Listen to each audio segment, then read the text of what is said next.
Pakistani political leader Shahid Ahmed has slammed the Pakistani army in the National Assembly. He has stated that the Pakistani army leaders have properties abroad and they will run away to London and Dubai. He has stated that the Pakistanis are not standing with their army. Listen in. यहाँ पे जो आगे बैठे हैं इनकी बाहर जायदादें हैं, ये लंदन भाग जाएंगे, कोई दुबई चला जाएगा, किसी के यूरोप में घर है, हमने इस मुल्क में रहना है, ये सरजमीन हमारी है। पाकिस्तानी कौम नहीं खड़ी आप लोगों के साथ, इस बात को समझे, बाहर सर्वे कराएं, बाहर मीडिया से आजादाना सर्वे कराएं। Professor Nalapa, these are strong words coming in from the Pakistani parliament, and he's absolutely right. You know, these generals these people who run Pakistan at this point in time in a uniform will run away to their farmhouses and their bungalows in South London. What will be left behind is the poor Pakistani, and he will have to bear the brunt of their poor decision making. Well, I have information about General Munir, and I'm told he has property through various family members and surrogates in Dubai and in the UK. So, of course, he's certainly going to run away. But the fact of the matter is, quite honestly, I can't improve on what the wing commander said. The wing commander is an out-of-the-box thinker. At that point in time, out-of-the-box thinking was not tolerated. You had to think within the, if I may call it, the very narrow box that was constructed for you. And anything more, you'd be regarded as a troublemaker. Now, today, I think we are in an atmosphere where out-of-the-box thinking will be encouraged. So we need to take a scalpel to regulate the regulation. Many of these regulations are used by the small minority of corrupt babus to enrich themselves. You have to remove that kind of regulatory overkill that we have gone through over the last 75 years. Prime Minister Modi has made changes in that. He now needs to tell the bureaucracy, I need to go faster on this. He's got a very good bureaucratic team with him, and I think he should do it. Because this is frankly, a challenge and a big opportunity. This is when we can emerge as a real player on the world stage. And I quite agree with the wing commander, we have to go to the finish line on this. They started it, we finish it. This problem is not going away.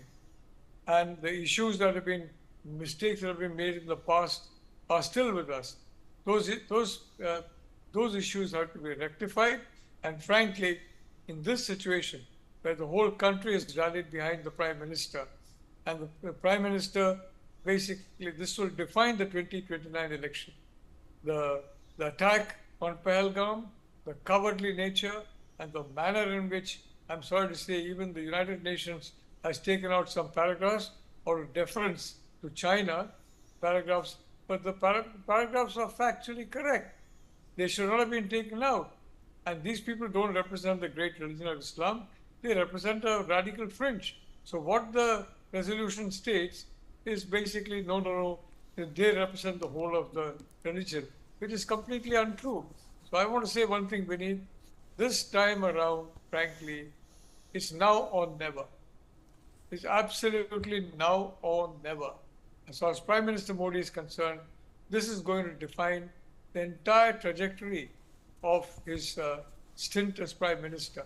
15 years now, maybe 5 years, in fact, quite certainly 5 years, especially if this particular war is won. Pakistan has got to break up.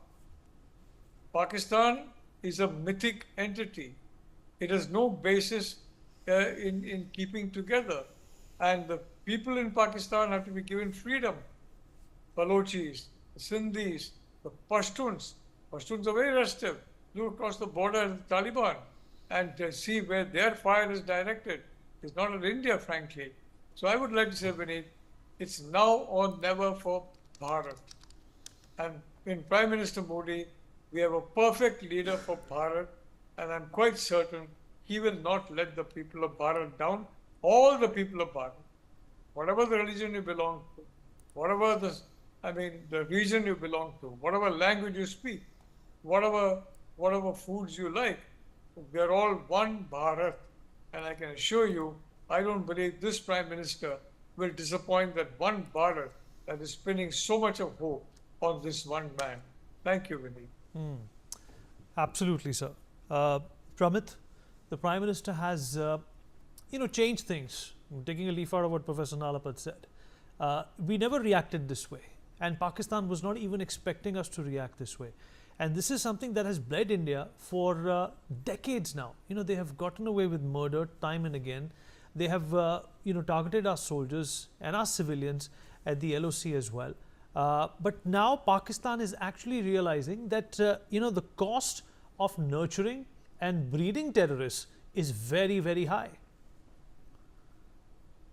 So yes, and I think we're the game has changed, obviously, not just a question of our own attitude. One is the economic disparity between the two countries. Our GDP is now roughly, I think, 11 times theirs. Our defense budget is about 10 times. They are lacking now in terms of geopolitical support.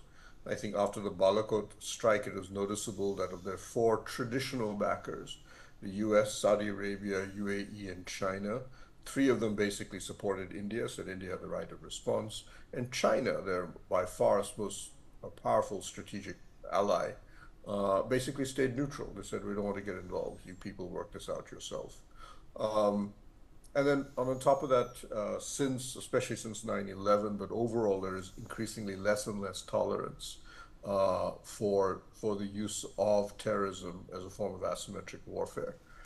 We saw that, for example, Israel's destruction of Hamas being a perfect example, where they went in, did this, they did some horrific things along the way, but in the end, everybody was like, sorry, Hamas basically crossed the line with their October attack.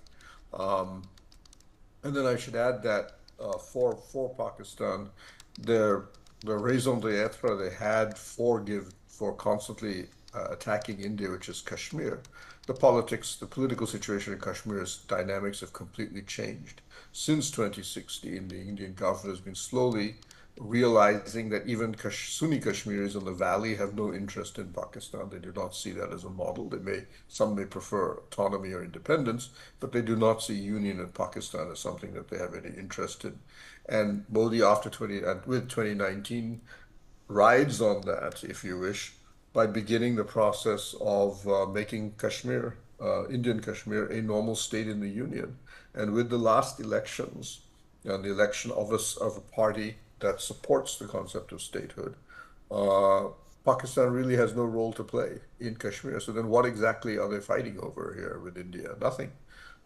They are Mexico pretending that they can conquer California from the United States. And that's basically what they're down to. And their economy, as we've mentioned, is extraordinarily fragile. They have their fourth and now probably most intense Baloch rebellion against them. And Afghanistan, a new Taliban regime, an organization that they created and supported for all these decades, has come to power and has turned against them. It has become a Frankenstein monster. It's killed over 1,600 Pakistanis since they've come to power. They've basically said that Khyber Pakhtunkhwa is ours. We want to take it back from you. And I've actually told India we're more than happy to work with you. Even during this crisis, there are reports, not completely confirmed, that the Baloch Liberation Army carried out attacks in Quetta, for example. So you can see that their internal problems could. All right, there seems to be a problem with Pramit's connection. We're going to come back to him, but there's some breaking news coming in. Let's listen in to what was said in the Pakistani parliament. यहाँ पे जो आगे बैठे हैं इनकी बैर जायदादें हैं ये लंदन भाग जाएंगे कोई दुबई चला जाएगा किसी के यूरोप में घर है हमने इस मुल्क में रहना है ये सरजमीन हमारी है पाकिस्तानी कौम नहीं खड़ी आप लोगों के साथ इस बात को समझे बाहर सर्वे कराए बाहर मीडिया से आजादाना सर्वे कराए. All right, PIB fact checks fake Facebook post.